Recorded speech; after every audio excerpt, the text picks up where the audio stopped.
Merci à Instant Gaming qui sponsorise cette vidéo.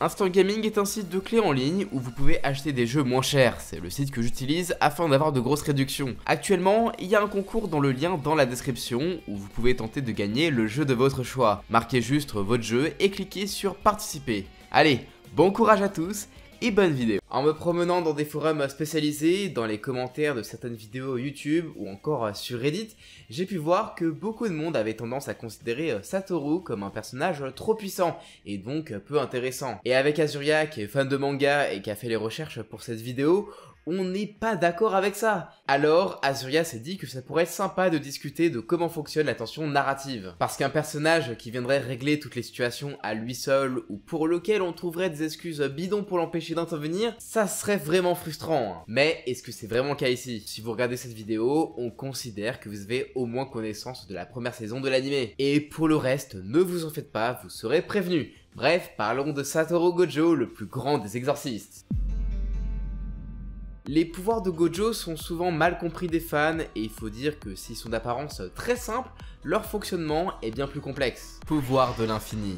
Aussi appelé sans limite en version originale, c'est le pouvoir héréditaire de base de Gojo et il annonce la couleur. Gojo contrôle l'espace à un niveau atomique, ouais rien que ça, et rien qu'avec un pouvoir de ce style, difficile de trouver des limites à ce qu'il peut faire. Sauf que j'ai oublié de vous le dire, il ne s'agit que de sa technique de base et elle permet la création de tout un tas d'autres techniques totalement absurdes. Infini. Le fonctionnement d'Infini est simple, si quelque chose se rapproche dangereusement de Gojo, alors il ralentit de plus en plus à mesure qu'elle se rapproche de lui. En d'autres termes, jamais la personne, sa technique, son attaque ou autre ne parviendra à toucher Gojo. Ni dans une seconde, ni dans un an, ni dans 500 milliards d'années, bref, il est totalement invulnérable. Ce pouvoir est inné et ne demande aucune activation de sa part, il est actif en permanence, ce qui signifie que le personnage pourrait faire un match nul contre Gold Experience Requiem dans Jojo, aucun des deux adversaires ne parviendrait à toucher ou à endommager l'autre, et je pose ça là comme ça quoi. Sort originel bleu. On commence à rentrer dans les techniques un peu compliquées. Gojo va se servir de l'infini pour créer un vide avec de l'énergie négative, ce qui est impossible. Cette impossibilité va alors forcer l'espace-temps à combler le vide créé pour revenir à une situation normale. Plus simplement, cela permet donc à Gojo d'attirer tout ce qu'il souhaite à un point donné et faire imploser tout ce qui entre dans son champ d'action. Il n'y a pas d'échappatoire. Sort inversé rouge. C'est un sort opposé au précédent, logique. Pour simplifier, on va simplement dire que cela permet de créer une répulsion qui a 2 fois le pouvoir destructeur du sort bleu. Équation imaginaire, violet. C'est un sort qui combine les deux précédents pour créer une masse d'énergie imaginaire qui efface tout ce qu'elle touche dans son sillage. Il faut bien comprendre la nuance, elle ne se contente pas de détruire, il ne s'agit pas d'une attaque d'énergie comme un Kamehameha par exemple. Si vous êtes touché par violet, vous ne serez pas réduit en poussière, pire, vous serez purement et simplement effacé de la réalité. Ainsi, un adversaire immortel ne pourra pas compter sur cette faculté pour y résister par exemple. Peu importe la puissance de l'adversaire, être touché par cette attaque est synonyme de défaite.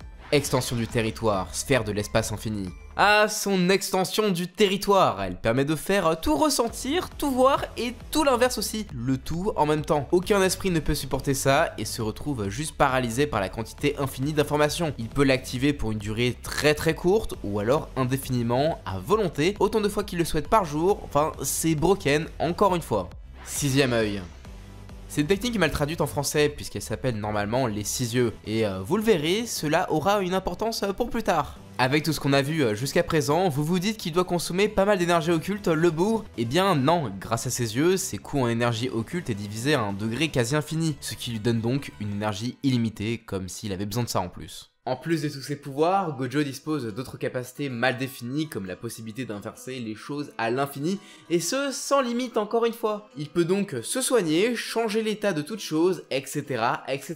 Est-ce que vous vous souvenez quand Gojo a dit qu'il éclaterait Sukuna si celui-ci venait à refaire surface? Partez du principe qu'il était sans aucun doute très loin de se surestimer. A l'inverse, même si Jogo se fait complètement laminer par l'exorciste le plus puissant, bah comprenez bien qu'il est en mesure de cramer sans effort 99% des personnages du manga. D'ailleurs, Geiji Akutami, l'auteur de Jujutsu Kaisen, a admis avoir vraiment cherché à faire le personnage le plus puissant possible, d'où le fait que les différents pouvoirs cherchent tous à combler des failles possibles, offensivement comme défensivement. Mais alors, pourquoi créer un personnage aussi fort? Est-ce que cela sert vraiment à quelque chose? Salut, c'est Azuria, vous pouvez me considérer comme l'homme de l'ombre de la chaîne Alcor, une sorte de Sasuke en moins dark en gros, Et on va continuer à parler de Gojo. Bon, ça vous aura pas échappé, Satoru c'est évidemment la figure de professeur qu'on connaît bien dans les shonen, et j'imagine que le parallèle avec la Team 7 de Naruto vous aura pas du tout échappé. Mais au-delà de ça, ce qui est important et ce qui est vraiment mis en avant dès le début du manga, c'est à quel point c'est un personnage hors norme, qui répond pas du tout aux mêmes normes que les autres. Si tu racontes à un pote ce qu'il est capable de faire, il va sans doute penser que tu lui parles du 873e visual novel de l'année avec un personnage principal complètement pété et surtout sans saveur. Heureusement, c'est pas du tout le propos ici. Satoru, il a une histoire très intéressante et même s'il semble invulnérable, en fait, il y a vraiment beaucoup à dire sur lui. Et comme on va devoir pas mal spoiler, je vous invite à cliquer sur le timecode correspondant dans la description si vous voulez pas être au courant de certaines informations. Dans l'arc du passé de Satoru, on y découvre sa relation avec Geto, un autre exorciste qu'il est le seul à considérer comme son égal mais aussi comme un ami. Geto, il a une influence très importante sur Gojo, et d'après Akutami lui-même, c'est lui qui lui permet de juger ce qui est bien ou mal. On y découvre alors la véritable personnalité de Gojo qui est bien loin de sa bienveillance supposée. C'est un être qui ne juge finalement que par la puissance et qui trouve cela très épuisant de veiller sur les faibles.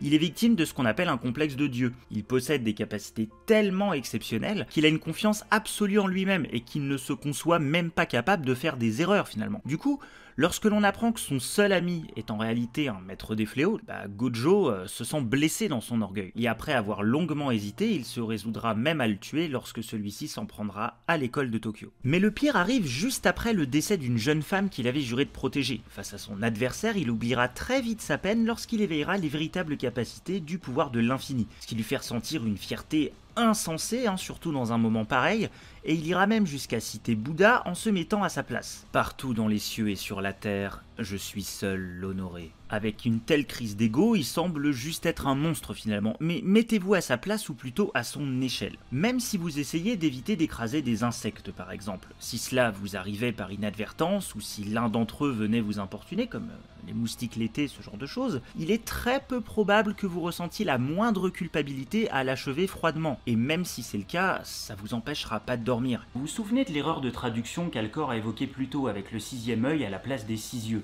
Appelé Rikugan en japonais, ses yeux font référence à 6 pouvoirs qui seraient attribués à Bouddha et aux autres saints bouddhistes, ce qui appuie fortement le fait qu'il est inspiré par ce dernier. On parlerait d'ailleurs plus précisément d'un bodhisattva, c'est-à-dire le nom donné à un Bouddha avant que celui-ci n'atteigne l'éveil dans le bouddhisme Hinayana. Et s'il n'est pas totalement éveillé, donc pas une véritable divinité, c'est parce que Gojo n'est pas si inhumain que ça, c'est peut-être que mon ressenti, mais j'ai vraiment l'impression qu'il cherche à aller contre sa propre nature, comme s'il savait qu'il représentait un danger en fait. Le chapitre 96 confirme ce qui est vraiment important, à savoir la naissance du personnage. Joe dans un cube occulte dont même lui ne peut pas se libérer, on peut se demander ce qu'il adviendra de lui par la suite.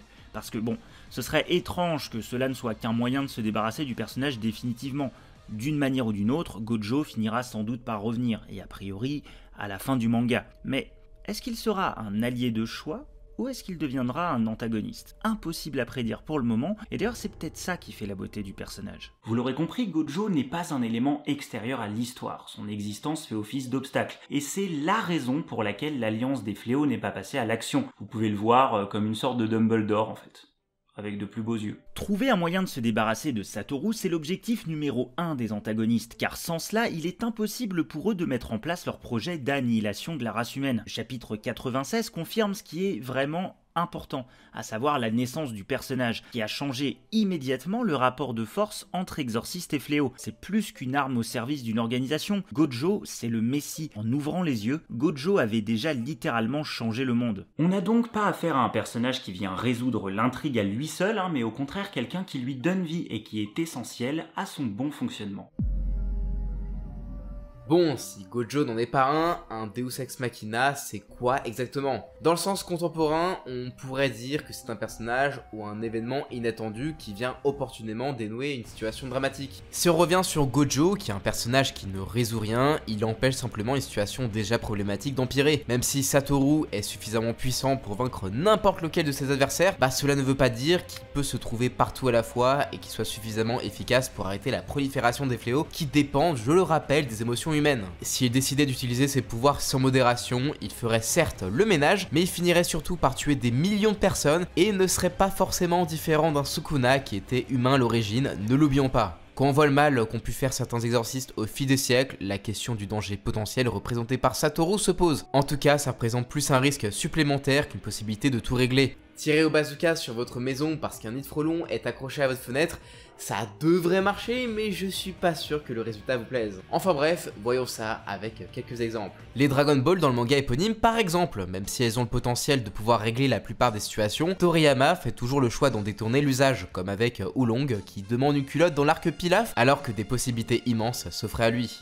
Aussi, même si elles sont souvent utilisées pour ramener des populations entières à la vie, cela n'a de valeur que parce que Goku et ses amis ont triomphé d'un grand mal. Je vous explique, sur Namek durant l'arc Freezer, les Dragon Ball n'ont été utilisés dans ce but qu'après la victoire de Goku face au dictateur de l'espace. Ce n'est pas une facilité scénaristique pour autant parce qu'on sait que Freezer est capable de détruire une planète entière et il a déjà fait avec la planète Vegeta et le prouve à nouveau en détruisant la planète Namek. Du coup, si Goku n'avait pas remporté le combat, tout le monde aurait péri sans exception et les Dragon Ball n'auraient rien pu faire contre ça. La quête des Dragon Ball est un moteur qui permet de créer des histoires et ne sont jamais utilisées pour faire le sale boulot à la place des protagonistes. Même chose pour les fusions qui sont toujours détournées scénaristiquement au lieu de permettre de vaincre un adversaire surpuissant. Autre exemple, cette fois avec Dragon Ball Super. Dans le film Résurrection de F, Freezer est vaincu par Vegeta mais il utilise ses dernières forces pour détruire la planète et l'emporter avec lui, ce qu'il parvient d'ailleurs à faire avec succès. Mais Whis sauve Goku et une partie de ses compagnons en créant un grand bouclier avant de remonter le temps de 3 minutes pour que Goku puisse achever Freezer avant qu'il ne détruise la planète. Ok. Visuellement, c'est super classe, mais ça donne un final assez vide et qui semble sortir de nulle part. Surtout que les anges ne sont pas censés intervenir et que ça n'a entraîné aucune conséquence derrière, que ce soit pour Whis ou pour l'univers tout entier. Là où l'usage des Dragon Ball venait en quelque sorte récompenser l'héroïsme de Goku dans le manga original. Ici, Whis nous montre simplement dans le film qu'aucune menace ne représente un réel danger, car des êtres supérieurs tels que les anges et Zeno peuvent tout accomplir sans la moindre limite. Dans les deux exemples qu'on vous a montrés, on a affaire à des éléments qui peuvent rentrer dans la définition du Deus Ex Machina, mais ça veut pas dire pour autant que c'est bien ou pas. C'est l'usage qui en est fait qui détermine si c'était une bonne ou une mauvaise chose pour l'histoire. Dans le premier cas, on décide d'utiliser intelligemment un élément qui peut résoudre bien des problèmes pour au contraire créer des intrigues, tandis que dans le second cas, on se contente d'offrir une résolution simple et pas forcément satisfaisante. On n'a pas fait cette opposition pour bâcher Dragon Ball Super, on a vraiment choisi le pire exemple pour que ce soit le plus clair possible pour vous. Du coup, je vais laisser Alcor conclure la vidéo, encore merci pour l'invitation, en tout cas c'était un plaisir d'apparaître. J'ai pas de réseau où vous pouvez me suivre pour le moment, mais on aura sans doute l'occasion de se revoir. Je prépare des choses, donc ciao. Vous l'aurez compris, Gojo est surpuissant, mais ce n'est pas un problème. Il suffit pas qu'un personnage soit au-dessus du lot, et ce n'est qu'au début de l'histoire pour être réduit à un simple outil de résolution scénaristique. J'espère qu'on aura réussi à vous éclairer sur ce qu'est vraiment un Deus Ex Machina, car tout le monde utilise cette expression à tort et à travers. À chaque fois que vous croyez en voir un, posez-vous la question. Qu'est-ce que l'auteur a voulu raconter à ce moment précis? Quels sont les thèmes abordés dans l'arc, dans l'œuvre, dans cet affrontement? Et vous verrez que bien souvent, il suffit de s'investir un peu plus pour avoir une explication convenable. Tout est une question de contexte et d'intention. Wadatsuni qui sauve le Fuzansoni et les Mugiwara, c'est un Deus Ex Machina par exemple, mais est-ce que ça nuit à l'œuvre ou au personnage? Non en soi. Dans bien d'autres cas, c'est souvent l'impatience qui nous pousse à tirer des conclusions trop vite. Un autre exemple avec Jujutsu Kaisen. Yuji, le personnage principal, il a aucune capacité spéciale, se contente de spammer une capacité assez basique et n'a quasiment pas de background en tout cas. Du coup, je trouve qu'il est pas très intéressant pour le moment, car encore une fois, il est trop tôt pour en juger, et sans doute qu'Akutami nous surprendra le moment venu avec un twist qui retournera la veste de tous ces haters. Merci à tous d'avoir suivi cette vidéo avec Azuria, ça nous a vraiment fait plaisir de développer un thème comme ça à travers l'exemple de Gojo. En plus, c'est un personnage qu'on apprécie énormément, donc je vous cache pas qu'on était plutôt motivés à le défendre. Merci à Azuria d'avoir écrit cette vidéo et avoir fait les recherches et le montage, c'est super cool de ta part en tout cas. Dites-moi si vous souhaitez qu'il revienne pour d'autres vidéos un petit peu dans le même genre. Et dites-moi également si vous aimez Gojo et que vous le trouvez beaucoup trop puissant. En tout cas, abonnez-vous à la chaîne et moi je vous dis à la prochaine. Ciao!